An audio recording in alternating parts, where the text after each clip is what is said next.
Hello. Oh boy, we have a good one for you guys tonight. Make sure that you guys are active in the comment section because I think that you guys are going to add a lot to this discussion. But as always, it's Toid, Toid's wrong. DIY Hi-Fi, and Impulse Audio. What'd you say? You Toid's said wrong. you said as always, and I said Toid's wrong. So today we're going to talk about one of my favorite. Actually, I think probably all of our favorite one of our favorite subjects, which is measurements. And today we're going to be talking about why measurements may not matter as much as you think they are. Which measurements are those? Which measurements aren't those?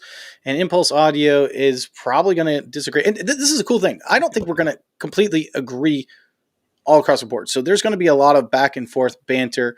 You're going to want to watch this. It's going to be fun.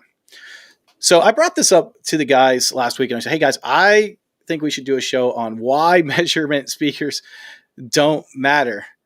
Yeah, this Hey, was True your Voice Origin. idea. It was my origin. It absolutely was my idea. I will take 100% credit for it. Blame. So Ryan's response. Do you remember what your response was, Ryan? You said measurements don't matter, and I said I disagree. That is exactly what I remember too. You had more to say on that because you agree with measurements. You measure your speakers, and so it wasn't quite carte blanche like that. No, I think that a lot of times those speaker measurements don't matter, or we put too much weight in the wrong measurements. And today I really want to spend some time talking about that because I think that it's going to be good for not only us, but also for the listeners. So, first of all, what do we guys think? Do we think that measurements matter at all? And if so, what measurements do you think are important? Go ahead, Cameron. Me or the chat? No, everyone. Oh, everyone. You guys first. I'll put my neck out first. Sure. Yeah, I mean, I'll hit the high notes. Measurements definitely matter. The context matters. What measurements you have matter. I mean, the hits are on axis isn't as important on its own.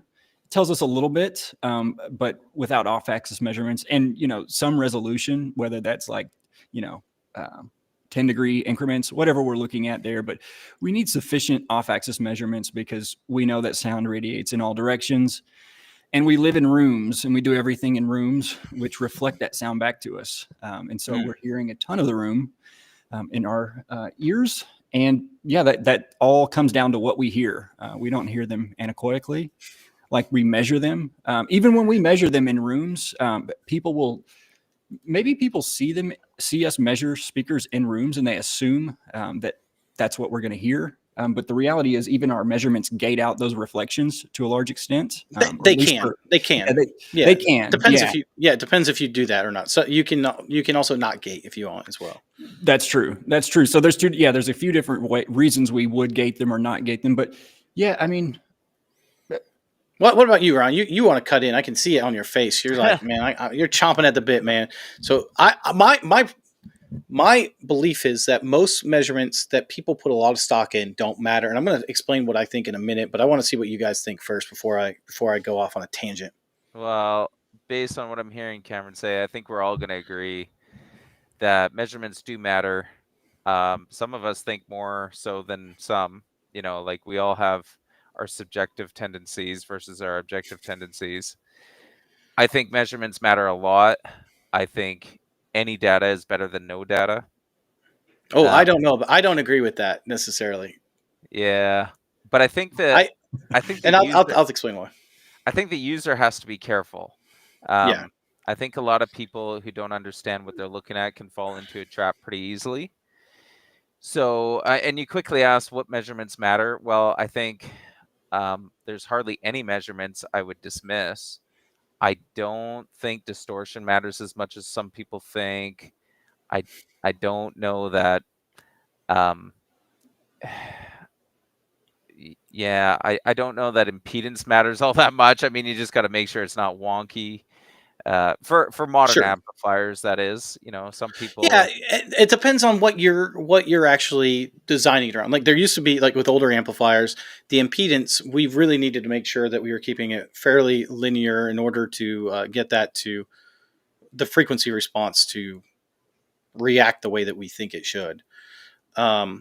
But let's talk a little bit about this, because here's some thoughts that I The have on comments are this. funny. Sorry.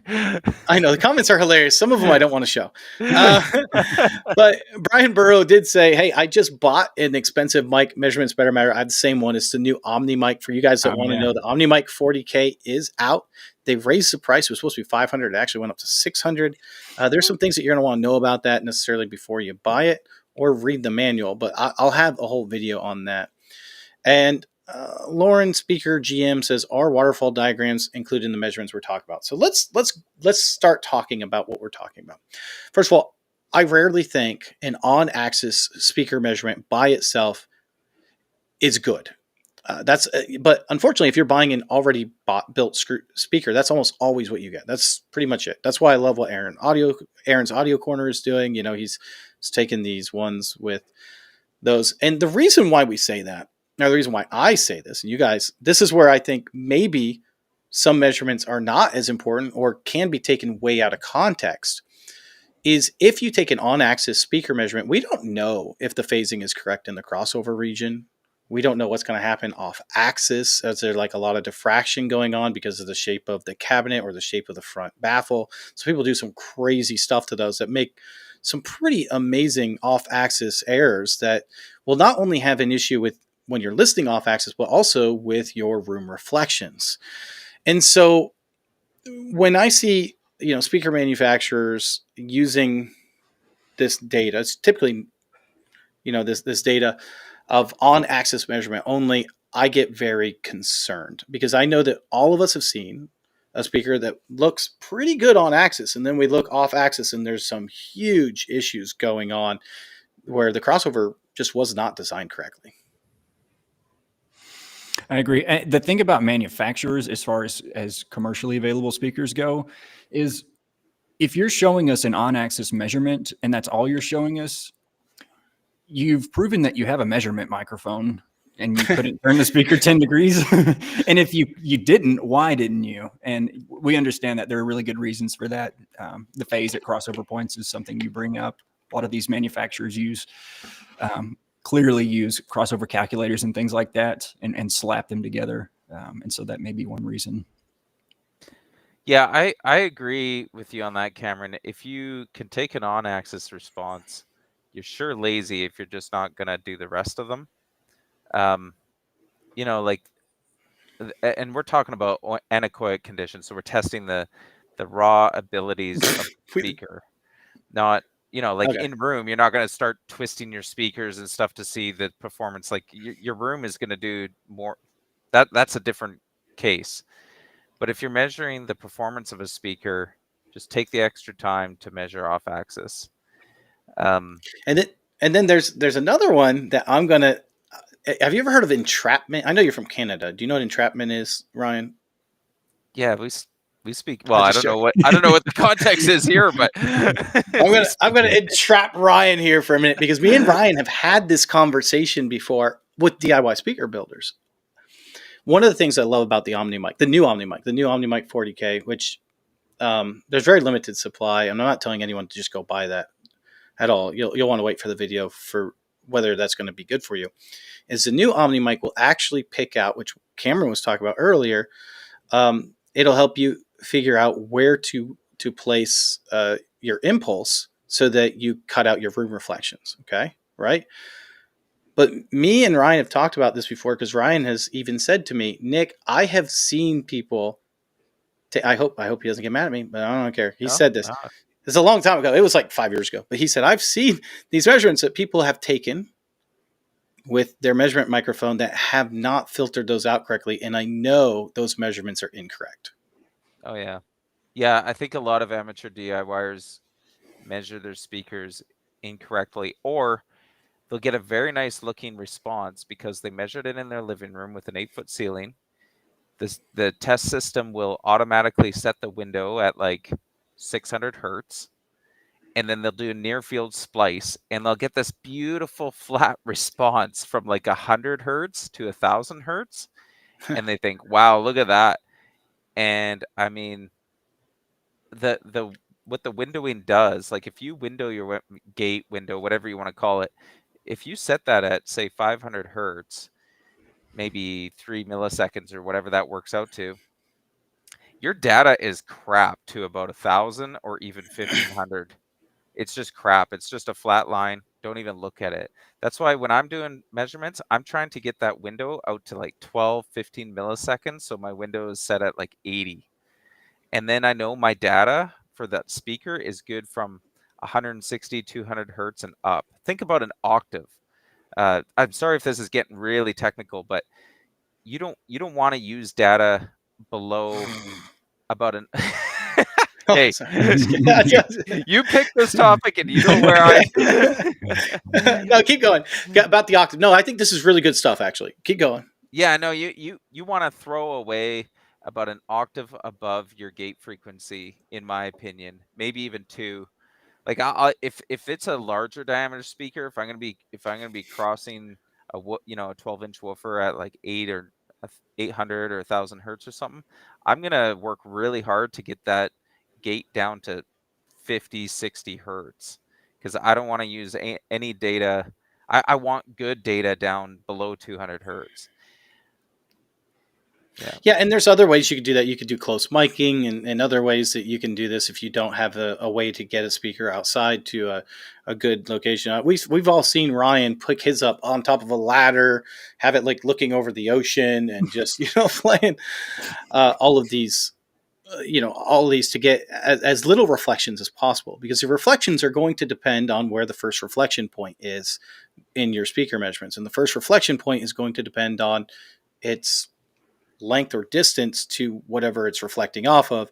And typically, with almost every speaker measurement, it's going to be the ground. So I know Ryan does a lot of outside measurements. And someone actually asked how high up do we get off the ground. We'll cover some of these guys, but it's really important. Now, one of the things I do want to say about the Omni mic that has really impressed me, and you're going to I don't know if the regular Omni mic will.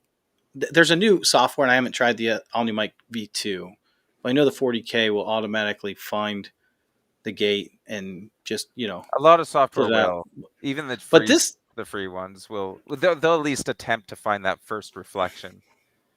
But yeah, but this one, I always like to look at the data and actually playback match, and like I like to know the distance, and I will, mechanically in my brain, I'll figure out when that first reflection should occur. And just to quickly answer absolutely. your question, for 60 hertz, you're going to be looking at about 10 feet off the ground.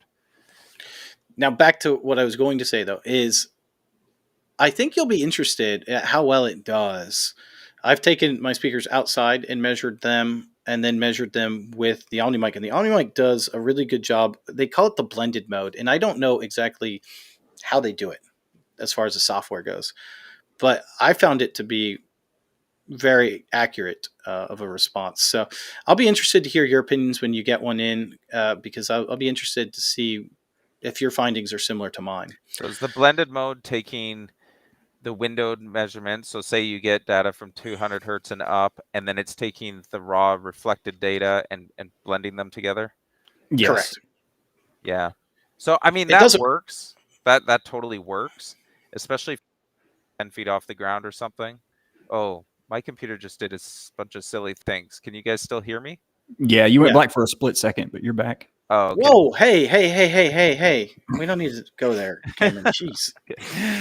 So if you're outside and you have near anechoic conditions, so your speaker's up off the ground and everything, that raw data is going to be pretty strong, because that reflection, see, this is the thing, the further away from the reflection you go, not only can you window lower, but that reflection is now very weak because it And is see, very attenuated by the time it reaches the microphone. but now we're getting into some interesting information, because most of the time when we see like a manufacturer's response, for example, even of drivers, they don't say how they got it. And we're going to talk about how manufacturers usually get their driver response and why that can be greatly affected by your cabinet here in a minute. But even like, we don't know. Are they using like a gated response? Are they using some will do it like Parts Express will actually say that theirs has been spliced in, from a close mic measurement to around 500 hertz. They'll say we've been splicing it in. But it's interesting to think about that because you need to know how they attained those measurements to even know if they're accurate measurements as well. And we talked about this a little bit before the show. Subwoofers are one of the most notoriously bad ones of getting away with probably the fakest measurements I can see with companies. Yeah. There's been some good companies like SVS has been doing a good job like tuning their subwoofers to like 17 hertz or so. But how many times do you see a Klipsch subwoofer that's tuned to like 35 hertz or something? And they'll say, our frequency response is from 20 hertz to 200 hertz. And you're like, what? Are you sure about that? Yeah, especially the mainstream subwoofer builders. Yeah, watch out for them. And not only that, even DIYers that have been building speakers for a long time and don't quite. I think there's this misunderstanding of being able to hear something and whether or not you're getting usable frequency, because technically 20 hertz really shouldn't. I mean, it's on the verge of audibility. Most likely, what you're hearing is the first harmonic. You're hearing 40 hertz. You're not necessarily hearing, 20 hertz. And but I mean, if you're tuning higher than you're trying to play, then especially much lower, then you got some things. Are you saying measurements don't matter from manufacturers? We are not actually saying measurements don't matter necessarily from manufacturers or from DIYers. What we're saying is that you need to be very cautious about where those measurements come from and what measurements you look at, because some of those measurements may not be what you think they are. Was that pretty fair to say? I would add to Polly's comment to the answer that when it comes, I use manufacturer's measurements a lot to determine if it's a driver I want to use, but I'm I do looking too. at them pretty like high level. Is there a big breakup in the crossover region, the crossover area that I want to use? Often the y-axis, so this is your decibel axis, it's really compressed. So they'll have little increments, and if you look closely, they're actually 10 dB increments, and you're like, holy cow. So even a little blip on the graph is going to be, Yeah. so you got Huge. to, yeah. Yeah. So if you were to measure it my way, like I use 5 dB increments that are nice and chunky, and you can see every little thing. And so that little blip on their graph is going to become a big thing. So you got to look at them really carefully and be critical of what you're looking at, I think. You know what's funny is I I believe it was the Epic Hi-Fi. I build the Epic Hi-Fi speakers on the channel, which is Epic woofers. Those are Dayton Epic, the EPIQUE Epic, and using a CSS tweeter. And I also like to zoom in on my graph to show you what's going on. And I think it was about plus or minus 2.5 decibels, pretty much all the way across the board. It was a very linear speaker. It was really good. And the guy's like, someone responded and said, "That's the worst graph I've ever seen." And I'm like, you are used to see. I mean, I didn't say this, but I know for a fact that they're used to seeing manufacturers' graphs that are 10 to 15 decibels. And by the way, we're not talking about just speaker manufacturers. Even if you go to buy a driver, I've seen driver manufacturers that do the same thing. Their graph is so high up there that you're like, ooh, what is going on? I've even been tricked by Peerless. Peerless would go to 40 kilohertz. And the first time I looked at a Peerless, I was like, oh man, that looks terrible. And then I realized, oh wait, they're showing me past 20 kilohertz. That's why I'm seeing this jaggedness up at 40 kilohertz that I personally don't care about. So you really do need to look at the graph correctly, because not all graphs are the same. Mm-hmm. Ryan, tell us about how a speaker manufacturer, a driver manufacturer, will measure their published data. What kind of baffle are they measuring on? Well, usually they'll use an infinite baffle. And that's, in my opinion, that's the way they should do it. But DIYers have to be careful, because once you put that in a box, it's going to look different.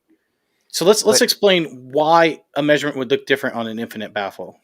Okay, so an infinite baffle, we call this 2 pi space. It's a big physics problem why we call it that. But basically, all the sound, all wavelengths, even 20 hertz, is going to project forward towards the microphone. Okay, so that means that 20 hertz signal is going to be um, a certain decibel. But then once you put that in a smaller box, half of that sound, 6 decibels, is going to wrap around to the back of the box and the microphone will never see it. So it's going to look different because the higher frequencies are going to, and this is called baffle step. Okay. I'm sure most of our listeners have heard of baffle step. So I'm say baffled by it. here, it's very baffling. So a 2 kilohertz signal is going to reach the microphone with full sound power, but a low frequency like 20 hertz is going to reach the microphone with half the sound power. Okay, so it's on the chart is going to go like this. But the manufacturer who's using an infinite baffle, which is, just imagine your speaker in a wall, a big wall, that all the sound power is going to reach the microphone. So it's going to be a much flatter looking graph. So you got to look, because I think it's C's, if I'm not mistaken. I've been out of this biz for a while, so I'm a bit rusty, but I think C's speakers, drivers, they actually measure in a box, and their data sheet will tell you this is on a 10 by 18 baffle or something like that. So you will see the baffle step in their measurements, and then they'll often have a dashed line showing what it would look like on an infinite baffle. And Now, so, on the positive note, pretty much every speaker of that same size, I should say, will act the same or similarly, with the same size baffle. yeah, baffle step is very predictable. In fact, Right. there is software you can put the infinite baffle response into, and it'll spit out what it should look like on a baffle, on a like a speaker box baffle. Based off the size of that, because the Yeah, size of the baffle itself will change the frequency at which this baffle step is occurring at. totally. Um, I remember seeing the Epic 7-inch, and someone said, "Hey, Nick, would you do a project with the Epic 7-inch, kind of like the Epic Hi-Fi?" And I said, "Well, yeah, I would consider it, but it wouldn't be the Epic Hi-Fi because the Epic Hi-Fi was designed for like a hi-fi response, and the Epic 7-inch, the way it's designed, has, believe it or not, it's kind of interesting. It has basically a baffle step built into it already. If you have, I think it's a 10-inch baffle.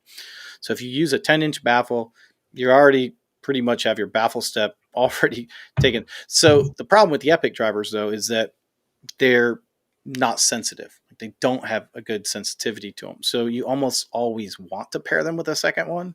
So by doing that, then you're going to get, a big bass hump in the back end, more like a party speaker, which would be fun, be fine. But you have to know, that that's going to probably be what's going to happen with that speaker if you were going to design it. And so in that particular case, I think like those measurements are good. But if you were to take a look at, say, one, most speaker manufacturers do typically make it on an infinite baffle. But if you were to take a look at one of them and take a look at another one, you really need to pay attention to a couple things. The first thing is what Ryan is saying right now, which is what is the measurement scale?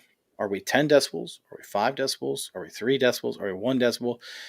I like to pick out drivers. When I'm picking out drivers that are on axis, when I think it matters the most is when they're zoomed in good enough that I can get a decent idea of how this is reacting, especially with a tweeter. How is this reacting? And if you scale too far out, then it's very hard to see what's going on with that. Can we address a couple comments? I'd like to Yeah, quickly. which one? Uh, we could. Yeah, there's been a lot. Like, we were really in the comments on the last video, but this one, you guys have great questions and comments and everything, and some of them take a long answer, but I'll quickly try my best on a few. Well, we'll all do it. And Cameron, you got to talk more. We're all, Yeah, yeah. we're all All like, right, we're all right. star. So Hey, both so of y'all real shut quick up. before you do that, I want to just say, guys, if there is a question you absolutely need to get answered, this goes on 3 different channels. Okay, so we're showing them all right now. The only way that we all like can see it is if there's a super chat. If a super chat goes through, it automatically stars it for us, so we know to look at it. I'm not telling you to super chat us, but I am telling you, like, if you have to have that answer, that's the way to do it. But Ryan, which one did you want to go to? I have a bunch starred. Okay, I'll just quickly address two at the top there. John says distortion of the bass, that would be revealing. I do agree with you, John. Hmm. Getting accurate distortion measurements in the bass region is very difficult for the DIYer. Um, I think it's revealing because it's very difficult to reproduce bass notes. It takes a lot of surface area and Xmax from your driver. This is why really good home theater systems will have multiple large diameter drivers to reduce the distortion. The thing about harmonic distortion is that the most offensive ones are third and fifth order distortion. So if you have a lot of Right. distortion at say 100 hertz, you're going to be up around 400 or 1,000 hertz. I'm not doing the math right, I'm sure. Where those signals are going to come out. So your 100 hertz signal that's reproducing a lot of distortion, it's going to be right smack dab in the middle of our most sensitive hearing region. And a lot of people I don't believe think about that. So we often dismiss bass distortion because we can't measure it very easily. Uh, but But if it you is put one that when you hear it, you know. it's yeah, it's I'm not one to put much stock in distortion, um, especially harmonic distortion. And like people will measure harmonic distortion in a tweeter, and I think it's fairly irrelevant to be honest. But bass distortion really can sound like thick mud and crap. So that's a good point. And if I can continue to ramble, I would just mention Playback Mansion says measurements are good for designing, but not for comparing speakers because sound quality is dependent on dynamic behaviors, not steady tone measurements. I have something to say on this. There's been a couple other comments too about, measuring and Actually, subjectivity. this is actually one of the measurements I wanted to talk about too. So Yeah, go ahead. yeah, okay. Um, Maybe I shouldn't spoil it for you, but we can No. measure Oh, dynamic behavior. We can measure yes, we can. compression. Uh, And the new OmniMic 40K can do it very easily, which is well, actually pretty cool. with some thought, even a pretty basic setup can do it. You need a quality microphone, otherwise your microphone will distort and you'll think you have compression. Your microphone can actually start to compress and You know distort. what? I want to stop you for a second, Sure. Ryan. First of all, you've been talking too long. Anyway, I no, have. I'm sorry. no, you're fine. Here's the problem that I have, and this is kind of where this whole conversation came from. Why don't we? We've run across this, and we've already talked about it. The problem with a lot of these measurements is getting them correctly, Yeah, getting correct, good absolutely. measurements. Yeah. And this is where I've seen. I'm not going to mention a name, but I've seen a guy recently posting a lot about different speakers and drivers and stuff that he's building, and they're wrong. Like like the measurements are wrong, and I know they're wrong. Like I can look at it and be like, those are wrong. But I've talked to him before, and he's convinced that they're not. And at some point in time, you just say, okay, to each your own. I mean, if you want to stay there, that's up to you. And that is really one of the reasons why I like the OmniMic system. I really liked OmniMic V2 when it was a lot cheaper than the V3 or the 40K, because a couple things that people don't realize is when you're taking measurements, you have to pick not only the correct sine wave or wave, whatever wave you're using, whether it's a free, whatever tone generator you're using for whatever you're using it for, but you also have to pick it at the right speed at which it's going. So for frequency response, it's going to be like zoop, zoop, zoop, zoop. But the distortion, when you're trying to measure distortion, you can't do zoop, zoop, zoop. It's not going to pick up the distortion correctly. It's got to go with a much slower signal. So it'll be like zoop, and then that will be how you pick up distortion. The compression that we're talking about right now, I know the OmniMic 40K, for example, will allow you to, it'll give you a graph and it'll show you how much compression is happening at what frequency. Because even though compression happens, compression doesn't happen necessarily evenly or linear. So you might get compression at 1 kilohertz, but not at 1.5, depending on the volume and what you're playing on each particular driver. So keep that in mind as well. When we're talking about this, a lot of this, when we're talking about measurements don't matter. It's, do you know how to measure them correctly to get the right response, to get data that we can use. Yeah. What do you think, I'm done. Cameron? Can we can can we measure a speaker? Can we compare speakers with measurements? Absolutely. 100%. Can we tell exactly how they sound or why they'll sound different? Yeah.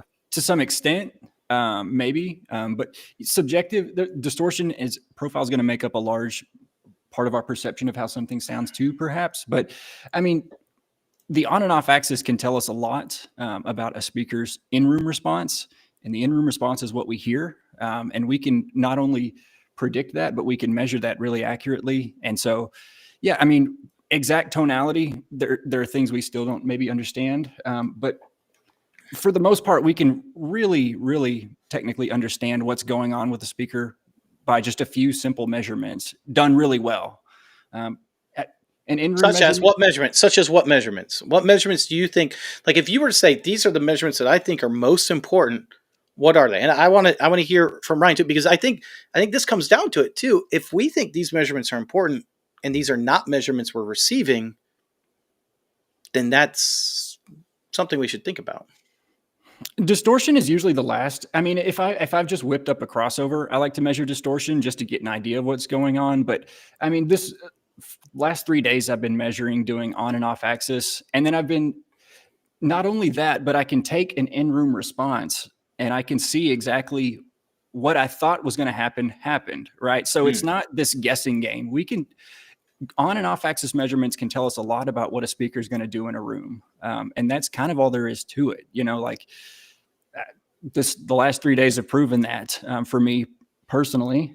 So yeah, I mean, on and off axis, vertical. Do you guys take vertical off axis measurements? How important are they to you? I take them. Yeah. To what degree? How high do you go up? I forget. What degree? 45 degrees. Yeah, I mean, part of it is what type of speaker are you designing as well, as far as and what's your purpose for it. If your purpose is single row seating, then vertical may not matter as much to you. Like if hey, this is where my seat's going to be, this is where it's going to be. Multi-row seating, vertical measures more to you, and of course, obviously, room reflections, it might matter as well. But yeah, I do vertical measurements, absolutely, but I don't put as much stock into them depending on what I'm designing. But that's a good point. So the speakers I've been referencing I crossed all of them as low as I could. I wanted the widest dispersion from them. And so the off axis was really important to me. But gearing up Sure. to do this more pro focused home theater, yeah, I'm going 50 degrees off axis. And that's where my controlled directivity is. And so that's what's most important. And that's where I'm going to prioritize the response. I'm not going to be EQing something 90 degrees off axis. All that's going to be, right in the sweet spot there. So application does matter for sure. All right, Ryan, what measurements matter to you besides obviously Well, on and off axis? So let's forget about on and off axis for now, the because we've question already is said that. No. the question was what's the most important one at first, and I think I would actually say on axis response. If I can only have one measurement, I think I can get a lot out of on axis response, which is why I think you and I disagree on this topic, because the whole No, because I don't think you can really get. Here's the deal. If you take all right, if you take one on axis response perfectly, well, we don't know what it's doing off axis, right? no, What if I we take one? agree. Wait. But what if we take one off axis and it looks perfect? We still don't know what it's doing on axis, like because even when we turn it, if we're still out of phase, and all of a sudden at the crossover point we got a big hump there where we thought it would be flat. So Look, in I'm general, you not can't saying have one without the other. You can't have peanut butter without the jelly in this case. It has to be both. We have to have peanut butter and jelly. I don't care if you don't like jelly, Ryan. You have to have it. I like off axis responses. I think if you don't take them, you're just being lazy. But the reality is, studies have shown over and over again, and my own conclusions have found this to be true, that the single biggest indicator of good sound quality from a speaker over hundreds of blind listeners is a flat response on axis along with an extended response. I think this part's often forgotten. We want a response that reaches low and high and is relatively flat. I mean, I can tolerate 2 or 3 decibels up and down here and there, but that is the single most important indicator of good sound quality. I'm not saying off axis isn't an indicator. I'm saying that's the first indicator of good sound quality. So if the question is what's the most important, that would be it for me. If you want to know what measurements I think a good DIY speaker builder should be taking, or any speaker that you're looking at, sure. yeah, I mean any speaker, it's gonna be I'm gonna be looking for that on-axis response that's flat, it's extended, okay? It's got to be extended. And I don't mean I build plenty of speakers without extension below 80 hertz because I pair them with subwoofers, but that's part of the design, okay? So I'm Right. looking for that. I'm You're looking not for looking at 500 hertz and up. You want to know where it no, goes down yeah. and low end. Right. Yeah. I'm looking for a consistent off-axis response.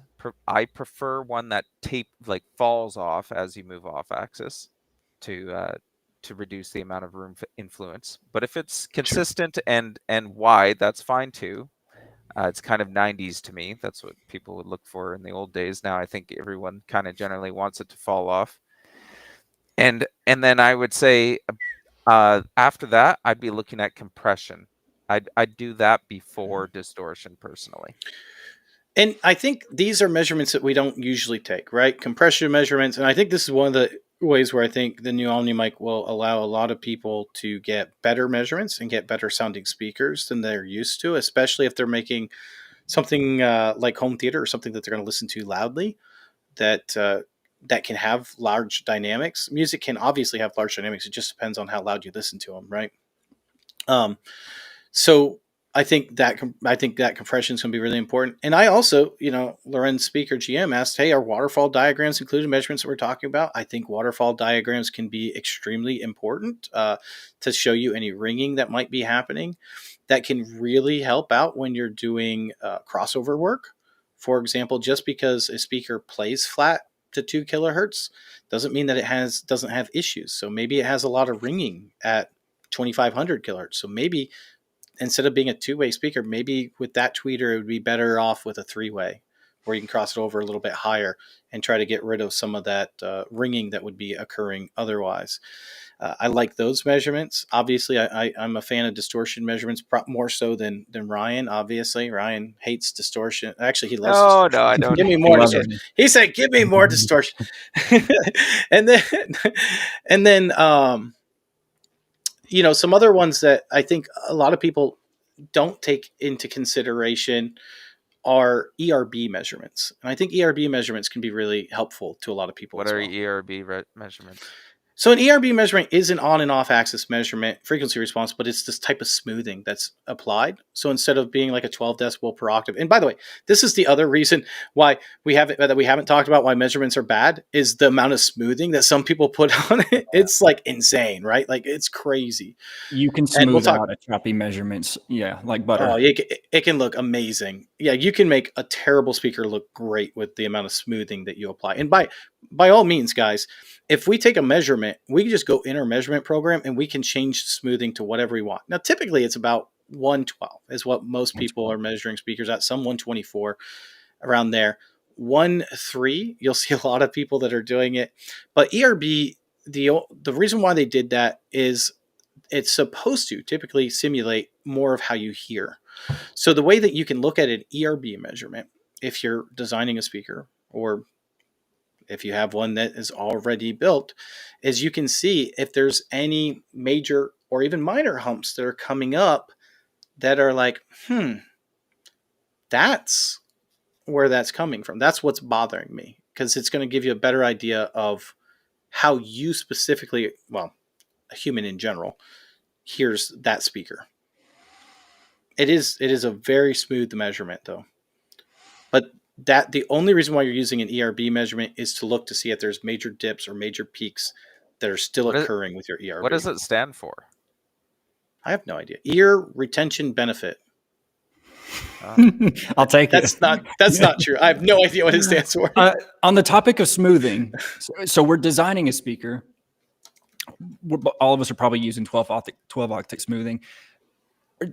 If you're going to hand those measurements off to the end user, is 12th octave as important, or do you want to do third octave smoothing so that they have a more general understanding of what they'll hear rather than the end user paying attention to the little peaks and dips that with passive crossovers you just can't EQ out and fix? Do you think the All end right. user needs to see 12th or third? I use Let no me smoothing. here. I'm I'm going sorry? to read this. I'm Go going to ahead, read Nick. this. This is Google, so it's got to be right. ERB is a measure used in psychoacoustics. Only the psychos use it, which gives an approximation to the bandwidths of the filters in human hearing. Now, it's not perfect, right? Like no one's going Oh, to I say, think "Hey, I, look at I this think I've ERB." heard of this. Yeah. Yeah, it's no one's going to say it's perfect, but if you can find an issue in your ERB and you're hearing an issue, most likely it's happening at that issue that you're looking at in ERB. Hmm. Yeah, I've never dove into that, but I think I've heard of that. Yeah. Lorenz says, Here's are waterfall diagrams included? We still have that one up. You know what? Sometimes I have to remind myself that CSD is more important than I think it is. cumulative Yeah, spectral decay is what he's talking yeah, about. yeah. Sorry. I think it can be. It depends on how bad it is and where it's at in the response. I like Yeah. to pay attention a lot between 1 and 3,500 kilohertz because that's usually where most people are most sensitive. But just keep in mind if you're comparing, like some manufacturers will include it, you now have a third axis that can be used, just like we were describing that y-axis to make it look better. You now have a third axis, the time axis, that can be Yes. used to screw with you. And so you got to look at that because they can compress that chart as well in two Yeah. directions. Yeah. In our software, you can zoom in as far in as you want on that and make those look better or worse. So, Yeah. Yeah. And once again, another concern. So Polyvoxel's been asking a lot of questions. G. Smith, by the way, does think that decay and waterfall plots are pretty important to take.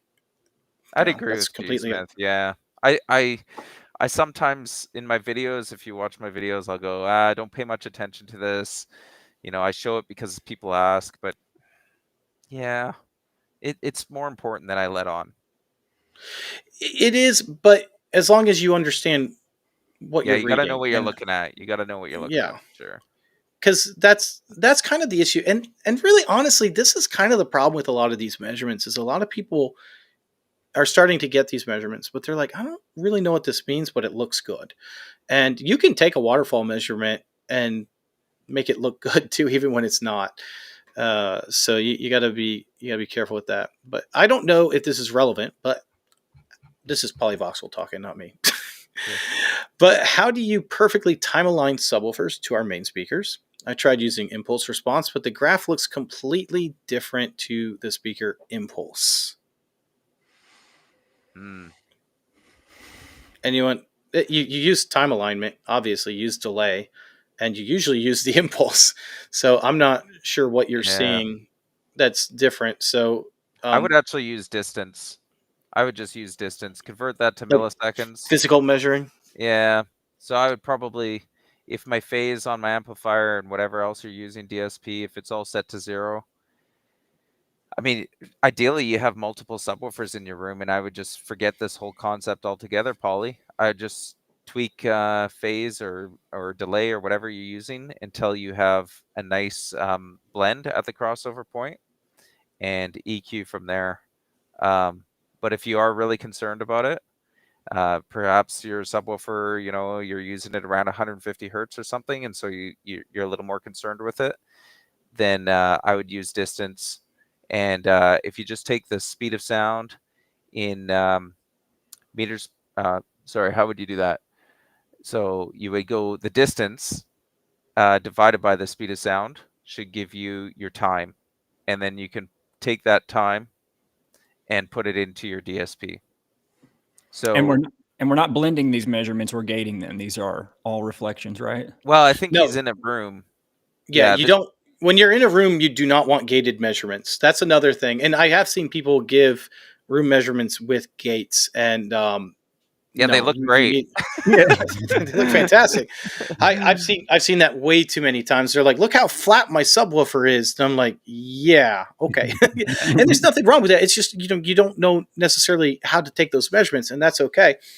One of the things that I actually like to do, and for example, if I've built plenty of sealed subwoofers, and I'm a big fan of big subwoofers, high efficiency, using 21, 24-inch subwoofers, and keeping them sealed and allow your room to do the rest, assuming your room is sealed and it's somewhat normal sized, not this ridiculously huge mansion or a gymnasium. That's going to be a little bit different than what I'm talking about. And one of the great measurements that you can do is you can measure your subwoofer at the cone. Okay. And that's going to take away almost all of your room. Okay. So someone had asked before, Near how do we field. take away the room? We do near field measurements. You can take away the room on the base side. Okay. I think it was Dan had asked that earlier. How do we take away the room? Near field is a great way to do that. When we do that near field measurement, that's going to show us what the speaker or subwoofer is doing. And then you can take that same microphone, put it at your listening position, make sure you don't have any gating on there, and take a measurement. And now you're going to see what your room is doing with that bass as well. And you'll be surprised at how much low end extension that was not on the graph in the first time will be on the graph the second time, especially with the sealed, because you can get a lot more room gain than you would with a ported subwoofer because of the slope that you get. And so I'm a fan of doing that. I know that I wasn't sure exactly what my room gain was going to be, but I guesstimated it based off of measure. By the way, you can guesstimate that. You can even put it in WinISD to get an idea of what you might be getting. And I got to be honest, when I took the final measurements, I was surprised at how close it was to my guesstimate. I mean, it was pretty much spot on. And so it worked out really well in my room. So those are some good things to be able to take and figure that stuff out with the math. I went over it in the video that I did. So if you're interested in that one, it's called I Love Big Subs. No, I don't remember what it's called. And when we say near field, that means the mic, the close mic, is like a 1/4 inch away from the cone of the driver. So all those reflections are out of there.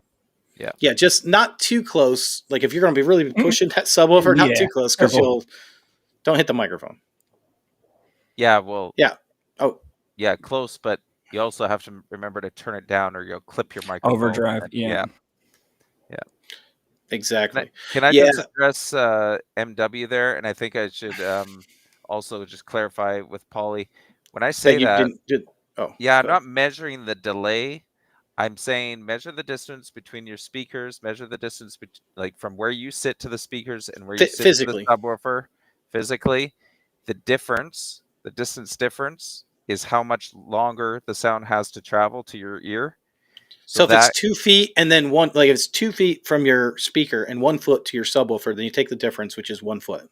Yeah. And then that extra time, you can input that delay that much time into your DSP or whatever you're using to give you the delay. And like I'm saying, it isn't perfect. I'm also suggesting that Polly not get too concerned about perfectly matching time aligning his speakers to his subwoofers, because at those low frequencies you really should just be more concerned about getting all the room reflections and everything to give you constructive what's the term? I'm too rusty interference. on this stuff. Yeah, constructive interference, thank you. You don't want destructive interference, so that's when the waves are blending together and everything. So yeah, I'm not saying you measure delay. If you want to measure delay, I just gotta say this real quick. Cameron doesn't say much, but when he does, it's like clutch, isn't it? Yeah. Thank you. I'm just such a blabbermouth, This is Ryan and Nick's night. Y'all been measuring speakers for quite a bit longer than me, so I'm here, but I want to listen to. No, we all have opinions on this. I do want to ask this question. Plus, Zarbo's always been a great. I was looking at that one. And this, I think, this is actually, there's been a thought going through my mind on this. So I'm curious what you guys think about this. But do you guys ever just throw a best guess crossover together and tinker without taking measurements? The answer is I have done that a few times. after you've measured like a 6.5-inch woofer so many times and a 1-inch tweeter so many times, you have a pretty good guesstimate of where your how far off your z-axis is going to be. Now, it won't be perfect, but it can be a good guesstimate. So if you can have enough time making enough speakers, you have a pretty good idea of what that is, and you can guesstimate and try to do this. But I'm going to take this in a little bit of a different direction, and I want to see what you guys think about. And one of the questions I get a lot is, why don't I just use a pre-designed crossover? And we know all the issues with the pre-designed crossover. Baffle step compensation that we've already talked about. The phasing between them is going to be an issue as well. But Yeah, I phase. think it's possible. And here's what I'm thinking. You take your whatever drivers you think might work well together based off of the research that you've been doing. You might have to work with the width of the cabinet depending on what the inductor size is, as far as, where's the baffle step actually occurring and what can we do with the speaker, etc. But then physically moving the tweeter back in order to time align it physically, or maybe even angling the baffle to get it physically time aligned, as well as then the width of the cabinet, come into a situation where it could actually work. Now, you'd still have to attenuate the tweeter. I like this idea. I think they'd make a really, really cool video to do that in reverse. Start with a prefabbed crossover and reverse engineer a speaker that matches it. And it would be interesting too, because then people could actually. Can you imagine? Like you say, did you say it's a terrible idea? Right? I don't have the time. I would throw it through the wall so fast. But technically, it should be possible. It's just a matter of what do we have to do? Do any of them offer attenuation, or is it all just filters? They tell you to buy an L-pad, I think. Yeah, you can buy a variable L-pad though. For example, like Parts Express sells some. It's literally like a little knob on the back that you can variably attenuate. Now, whether it attenuates it evenly, right? I don't know. I've never used one, so I don't know if it's going to be like a linear response or if it's going to be like, like curve, or the top end off, or the bottom end, or I have no idea. All that is. Playback Mansion says, put the sub. This is something we hear online a lot. Put the sub in your listening position, crawl around. Now, there's not anything wrong with this, but what I want to ask is, have either of you guys ever actually done this? Do the subwoofer crawl. That's watermelon. That's what I've it is. Ever done it. It's called. I don't think I've ever done it, but I believe it works. Sure. If you don't have a microphone, it's actually probably not a bad way to go. Yeah, it helps you find nulls in your room, etc., where you can, place that subwoofer. There's absolutely no reason why you can't do that. I don't use that particular method myself, but there's no reason why you couldn't.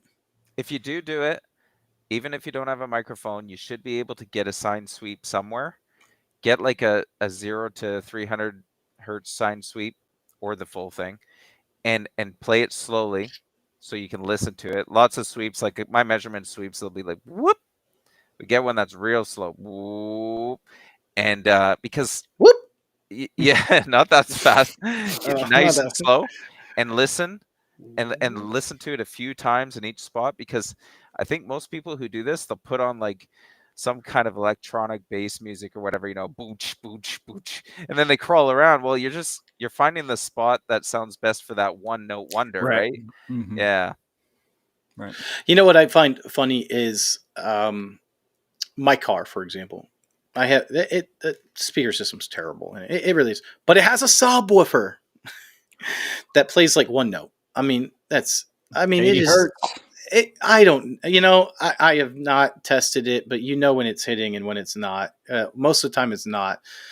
And that's another thing that where measurements can be good is taking an actual in-room measurement where you're not, once again, we're not filtering out anything. We want to know what and where you can actually see that. Now, what you can do, like, well, we're talking about this subwoofer thing, is you can actually physically move the subwoofer and watch your graph move. And you'll see those peaks go down. You'll see those peaks go up. You'll see those peaks go in other cases. You'll see big old dips going on. So you can do that. And I think most of us that have done that, that's the way that we do it with the measurement equipment. If you don't want to use measurement equipment, you could do the subwoofer crawl. And like what Ryan's saying, another way that helps that out is just multiple subwoofers. Yeah, I mean, if you can afford it, I would take 4 8-inch subwoofers over a single 15 any day of the week. I mean, if you can get 4 subwoofers, even 3, 3 is kind of the minimum, to be honest. You hardly have to measure. I mean, it does the work for you. You know, it smooths all those peaks and dips and everything out to a point. I mean, it's not perfect, but And I had so many more comments pinned that we did not get to. I want to touch on one more because we touched on this, but I don't think that we really did answer this completely. How do you determine if you're measuring the speaker or the room? We told you how to measure the speaker by itself, which was you know what? I think we did really answer that. You got to do a near field measurement and then a room measurement, and you'll find that out pretty quickly. yeah, I mean, he might Both. be he might be I think a lot of people get confused and they're wondering if they think the room measurement is better because that's what they're hearing. But I think it's an important distinction to acknowledge that research has shown us that the direct sound we get from the speaker dominates our neuroaudiology or whatever it would be called. So although measurements are important, I'm talking like 200 hertz and up here. What the speaker is doing anechoically, even if you're not measuring that with a microphone, which is really dumb compared to our brains, it's actually what you're mostly hearing. So getting that anechoic measurement, that's most of what you're hearing. The rest of what you're hearing is the room, but it's as you go higher in frequency, it's less and less. Now, you know, below 200 hertz, it's all about what the room is doing. So measure that. The anechoic measurements below 200 hertz are really more about the performance of the speaker and what it can offer. But yeah, that's something people get confused about often, I think. Yeah. So the great thing is, I actually thought we would be disagreeing more than we did, and we actually kind of You're agreed still on all pretty much wrong. everything. We're all still wrong. What'd you say, Ryan? I'm sorry, I booted. Oh, Delete the um, podcast. I just lost Ryan. Sorry. The truth of the matter is, though, in general, you need to worry about taking the measurements correctly, and there's a lot of ways you can do that. I know most of us have videos on taking measurements correctly, but get involved and don't be afraid to ask questions. I think that's been like the biggest fear with a lot of speaker designers is they're afraid to come up to people that do know what they're doing and ask questions of them. There was a great resource. Jeff Bagby was a great resource of that. He unfortunately passed away. He was a great resource a lot of people went to. There's a lot of great Facebook groups that people can go to, a lot of different places that you can go and get that information if you need it. And obviously with YouTube and things of that nature, it's so much easier to get more information on this than you've ever been able to before. There was a time with us growing up that if you didn't know someone that did this, or really like honestly like knew them face to face, you probably weren't knowing how to take correct measurements or what measurements are important, what measurements aren't important. Yeah. We live in a world where you can go on Facebook and get an answer from Andrew Jones, if that's your thing, for free. That's amazing. Yeah, He's in there responding true. to Joe Blow. It's kind of crazy. Like this guy probably doesn't have any idea who he is, and he's probably looking over Andrew's response. But it's like, me and Cameron went out to eat with Andrew Jones last time at Dayton Audio Parts Express competition, the speaker design competition. I mean, it was great to be able to talk with him You guys are and lucky. listen to him. And well, you could have gone. You just had to fly from Canada. No, that's an awesome. Yeah, he's an amazing resource. Oh yeah, When I first started taking, he's honest with it. And you yeah, know what I love is so funny. Is like he'll give a response to someone, and there will be people that are like, "Yeah, you don't know what you're talking about," and I'm like, "Oh man, you really don't know who you're talking to. You Let have me no idea who you're let, talking to right now." It's funny, but yeah, Playback Mansion has it right. totally, totally, yeah. Asking stupid questions constantly is the only way forward. I personally don't think there's a stupid question when we're designing speakers because none of us know everything. I don't know everything. Cameron doesn't know everything. Ryan doesn't know everything. I didn't know And what ERB was. yeah, I mean, come on. I mean, everyone knows what ERB is, except for Yeah, Ryan. except for me, I'm such an idiot. No, I mean, but that's the great thing about it is that we should be constantly learning and pushing each other to get forward. And that's really what this podcast is about. And so, guys, if you liked this show, make sure to hit that subscribe button to each of the channels DIY Hi Fi, Impulse Audio, and me. We all have different videos out on this topic all the time. So make sure that you're subscribing and ring the little bell. If you ring that bell in the it'll give you the notification when that new video comes out. That way you can get this. Now, don't forget to join us next Wednesday. Cameron's going to come up with the idea, so it's going to be really exciting. I feel like we could have almost done 3 of this show. There's What'd you so say? much. I feel like we could do this show 3 times, like this topic. I mean, there's just Hey, hey, so hey. much to cover with measurements, but we're I not going to think do it what you twice in meant. a row. I think what you meant is that everyone should watch this show 3 times. Yeah. Okay. Yeah. No, but seriously, if you got anything out of it, just don't forget to hit the like button, like Your Voice of Region said. But guys, we are going to let you go. This has been our hour with you guys. We really enjoyed it. Anything you guys want to say before you go, or would you like to mention any videos you have coming out? Ryan? I don't have any videos coming out. I think I said last week that I get my life settled, so I need a little more time to do that. But I do hope to get back into it soon, and I'm excited to do that. So Cool. Yes, got- Gene, it is weekly on Wednesday at 7 p.m. Central Standard Time. Yeah, related to the topic, my next video is going to include a lot of measurements, some good, some questionable. After that, we're going to do another breaking build. That'll probably take a little while, so I don't know what I'll do in between that while I'm working on that, but that's what Dude, if you haven't watched his last build video, it was really cool. It was one of those, like, you can put it on and just relax all day, just watching him build a speaker. It was really neat. fall asleep if you need to. Actually, I did talk to someone, and they said they fell asleep and they woke up and it was still going on, and they do enjoyed that. it. That increases my watch time. Yeah, do it. Yeah, do it when you're going to sleep. So I have one coming out on the Acoustos AC650 coming out this week. It's really neat. It's a DSP amplifier. Some of you guys said, hey, some of the way to simplify some of this is by using DSP. I don't necessarily disagree with you. I think that's going to be really exciting. It's a really interesting amplifier that's coming out. I'm actually pretty excited about it. I think you guys will like it as well, especially if you've been wanting to get into DSP because they make it very simplistic. And that's the thing that I really like about it. It's a lot more powerful than you would think. And in some ways, less powerful than you think. But I'm not going to ruin the video for you. Also, I just came out with a desktop monitor computer speaker shootout. It came out a little last week. If you guys want to watch that, I reviewed Dayton Audio, Atom Audio, Edifier. Oh, who else was in there? Oh, Hi-Fi. Bye-bye. And you'd be really surprised to see who won that one. I did not expect it, but the winner was very clear. It was very clear. And it was not who I expected. And I'm very happy that I did it.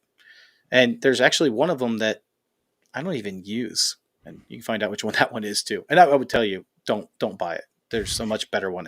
They're all different price points too. I think 100, 125, 300, and no, actually 125, 150, 300, and 400. So something for everyone's price range. You should All right, build guys. gigantic monitors instead if you're going to watch that video. Just kidding. All right, guys. We'll see you.